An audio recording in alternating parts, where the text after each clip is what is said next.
హరి ఓం. ఆధ్యాత్మిక మిత్రులారా, ధనుర్యజ్ఞం దివ్యంగా పూర్తయింది. అదే సమయంలో శివుని విల్లు ఎక్కుపెట్టినటువంటి శ్రీరాముడితో సీత వివాహం నిశ్చయమైంది. దశాననుడు ధర్మసభలో తనకు అవమానం జరిగిందని మిథిలపై దాడి చేశాడు. మిథిల భద్రతా దళం 3000 మంది మాత్రమే ఉన్నారు. వాళ్ళు మొదటి దాడినే తట్టుకోలేకపోయారు. ఇక దానితో విశ్వామిత్ర మహర్షి ఏమని చెప్పారంటే, దశాననుని దాడిని తట్టుకోవాలంటే మనం దివ్యాస్త్ర ప్రయోగం చేయవలసి ఉంటుంది. దానికి అప్పుడు మాత్రమే మనం మిథిలను రక్షించుకోగలుగుతాము అని చెప్తారు. ఇక తప్పనిసరి పరిస్థితుల్లో మొదటగా 2 సార్లు హెచ్చరిక చేసి, మీరు వెంటనే వెనుతిరిగి వెళ్ళకపోయినట్లయితే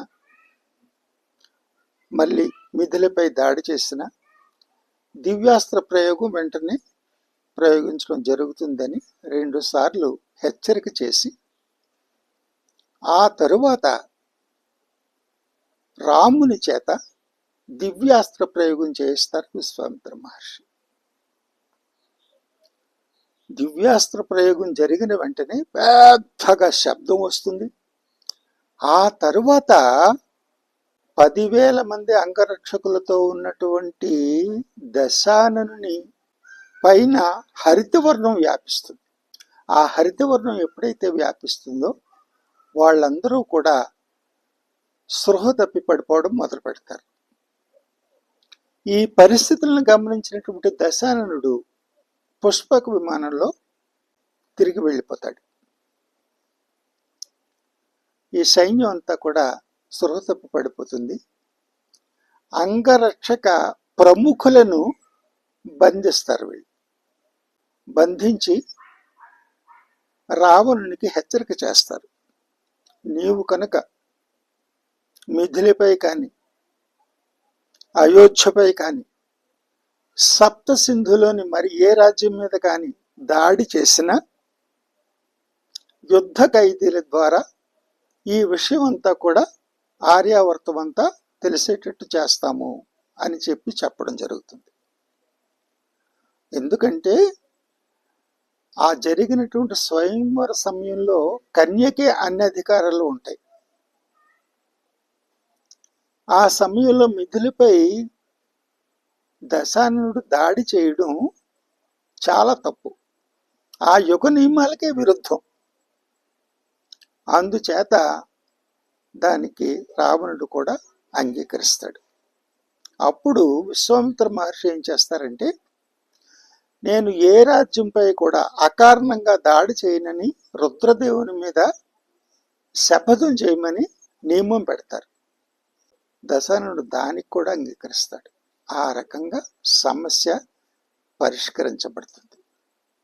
ఇవన్నీ కూడా ఈ రకంగా చేయడం ద్వారా ఆ పరిస్థితులు పూర్తిగా సద్దుమణిగిన తర్వాత వివాహ ప్రయత్నాల వైపు మళ్ళీ వీళ్ళు బయలుదేరతారు. ఇక్కడ జనకుడు పంపించినటువంటి దూతలు అయోధ్య పడతారు. దశరథ మహారాజుకు విన్నవిస్తారు. ఎందుకంటే ఇక్కడ వీళ్ళ భయం ఏంటంటే, అయోధ్య పూర్వవైభవాన్ని కోల్పోయినా మిథిలతో వియ్యం అందడానికి దశరథుడు అంగీకరించడని వీళ్ళ భయం. కానీ ఇది విశ్వామిత్రుని యొక్క నిర్ణయం కాబట్టి దశరథుడు దాన్ని ఆనందంగా స్వీకరిస్తాడు. ఆ తర్వాత ఆయన గురువులతోనూ పురోహితులతోనూ బంధుమిత్రులతోనూ భరత శత్రుఘ్నులతోనూ బయలుదేరి మిథిల ప్రయాణం అయిపోయి ఊరేగింపుగా పెళ్ళి ఊరేగింపుగా బయలుదేరి మొదటి రోజు భారత్లోను, రెండో రోజు నేపాల్గంజ్లోను ఆగి 3వ రోజు మిథిల చేరతారు.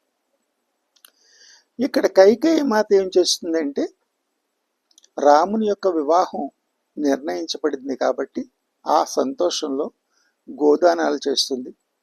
అంతేకాకుండా పేదలందరికీ కూడా అన్ని రకాల కానుకలు పంచిపెడుతుంది. ఆమె ఏమంటుందంటే, దేశంలోని ఏ ఇంటిలో ఏ వస్తువు లోపమున్నా రాజగృహంలో ఏ శుభకార్యము చేసే అధికారం మనకు ఉండదు అంటుంది. ఆ కాలం నాటి పెద్దల యొక్క ఆలోచనలు ఈ రకంగా ఉండేవి. అది ఆ రకంగా జరుగుతుందన్నమాట. అయితే ఇక్కడ విశ్వామిత్ర మహర్షి పట్ల మాత్రం సీత, వాయుపుత్రులు కూడా విశ్వామిత్ర మహర్షి యొక్క ఇతిని అంగీకరించలేకపోతారు. కారణం ఏంటంటే, ఆ అస్త్ర ప్రయోగం విశ్వామిత్రుడు చేస్తే ఏ బాధ లేదు, కానీ ఇది రాముడి చేత చేయించడం వల్ల దాన్ని సీత అంగీకరించలేకపోతుంది. అటు ఈ రకమైనటువంటి కొన్ని ఇబ్బందులు ఉన్నా కానీ విశ్వామిత్ర మహర్షి ఆలోచన ఏమిటి అంటే,